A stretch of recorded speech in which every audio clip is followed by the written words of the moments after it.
TV భక్తి సమాచారం WhatsApp ఛానల్లో జాయిన్ అవ్వండి. అన్ని విశేషాలు ఎప్పటికప్పుడు తెలుసుకోండి.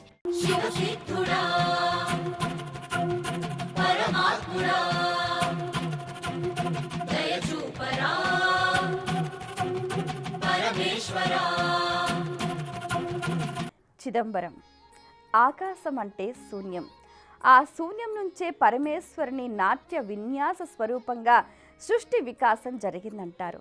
సహజంగా లింగరూపుడై పూజలందుకునే శివుడు చిదంబర క్షేత్రంలో నటరాజుగా దర్శనమిస్తాడు. ఊర్ధ్వ తాండవమూర్తిగా చిదంబర నటరాజ దర్శనం పులకింపజేసే దృశ్యం. ఆకాశ తత్వాన్ని దర్శింపజేసే చిదంబర రహస్యం నేటికి జిజ్ఞాసులకు ఆసక్తిదాయకం. పంచభూతాల్లో ఒకటైన ఆకాశలింగంగా శివుడు కొలువు తీరిన క్షేత్రం చిదంబరం. చిత్ అంటే జ్ఞానం లేదా ఆనందం. అంబరం అంటే ఆకాశం లేదా అనంతమని అర్థం. అనంతమైన జ్ఞానాన్ని లేదా ఆనందాన్ని అందించే క్షేత్రం కనుక ఈ క్షేత్రానికి చిదంబరం అనే పేరు వచ్చినట్లు తెలుస్తుంది. విశ్వమంతా సృజించి పోషించి లయం చేసే విరాట్ స్వరూపుని శరీరానికి చిదంబరం హృదయస్థానం. చిదంబరంలోని శ్రీ నటరాజస్వామి ఆలయం సుమారు 39 ఎకరాల సువిశాలమైన ప్రాంగణంలో ఉంది. ఆలయ నిర్మాణం సందర్శకులకు ఆశ్చర్య ఆనందాలను కలుగచేస్తుంది. ఆలయం చుట్టూ కోట గోడ లాంటి వీరప్పన్ ప్రాకారం సుమారు 30 అడుగుల ఎత్తులో ఉంది. ఈ ప్రాకారానికి 4 వైపుల నుంచి ఆలయంలోకి ప్రవేశించేందుకు ద్వారాలున్నాయి. అన్ని వైపులా 135 నుంచి 160 అడుగుల వరకు ఎత్తైన ఉన్నత గోపుర ద్వారాలు చిదంబర ఆలయంలో మనకు దర్శనమిస్తూ ఉంటాయి. వాటి ద్వారానే లోపలికి ప్రవేశించాలి. ఈ గోపురం పైన ఎత్తైన వినాయకుని ఆలయం కూడా ఉంటుంది. 13 గోపుర కలశాలను వీక్షిస్తూ 5 ప్రాకారాలను దాటుకొని ప్రధాన ఆలయంలో నటరాజస్వామిని చేరుకోవచ్చు. తూర్పు ద్వారం నటరాజస్వామికి ఎదురుగా ఉంటుంది. అందుకే తూర్పు ద్వారం నుంచి ఆలయంలోకి ప్రవేశిస్తే సర్వ శుభాలు కలుగుతాయని భక్తులు విశ్వసిస్తారు. ఆ ప్రాంగణంలోనే శివగంగ కోనేరుంది. కోనేరుకు సమీపంలోనే నటరాజ ప్రేయసి శ్రీ శివకామసుందరి కొలువు తీరింది. కోనేటికి కుడివైపు 100 స్తంభాల మండపం కనిపిస్తుంది. రెండో ప్రాకారంలో కాల సంహారమూర్తి, ఊర్ధ్వ తాండవ మూర్తులను దర్శించుకోవచ్చు.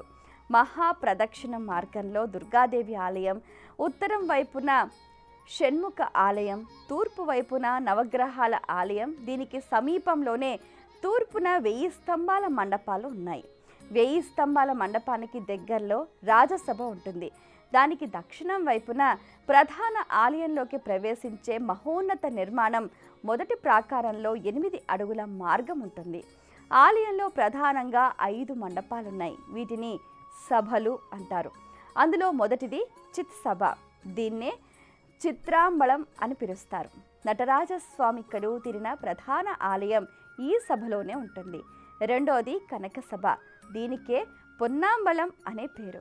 నటరాజస్వామికి పూజలు ఈ సభలోనే జరుగుతాయి. అంతేకాకుండా రత్నసభాపతి స్వామిగా పిలిచే శివలింగంతో పాటు ఆలయంలో ఉన్న స్ఫటికలింగానికి అభిషేకాలు, అర్చనలు ఈ సభలోనే జరుగుతాయి. మూడో సభ దేవసభ.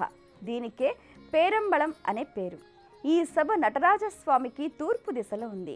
ఇక్కడే ఉత్సవమూర్తులకు అభిషేకాలు, అలంకారాలు వంటివి చేస్తూ ఉంటారు. 4వ సభ నృత్య సభ. దీనికే నృత్య మండపం అనే పేరు కూడా ఉంది. ఈ మండపం రథచక్రాలు కలిగి అశ్వాలు లాగుతున్నట్లుగా నిర్మితమైంది. ఈ మండపంలో ఊర్ధ్వ తాండవ నటరాజు, కాళీమాతల విగ్రహాలు కూడా కొలువు తీరి ఉన్నాయి. ఇక 5వ సభకు రాజసభ అనే పేరు.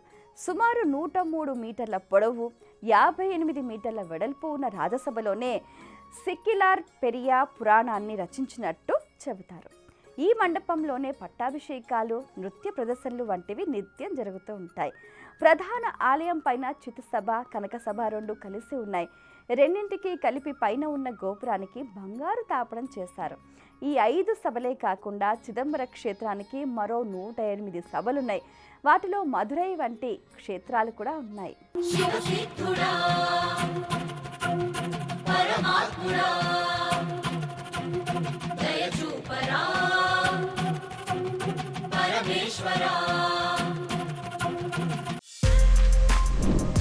For more videos like this, subscribe Big TV channel.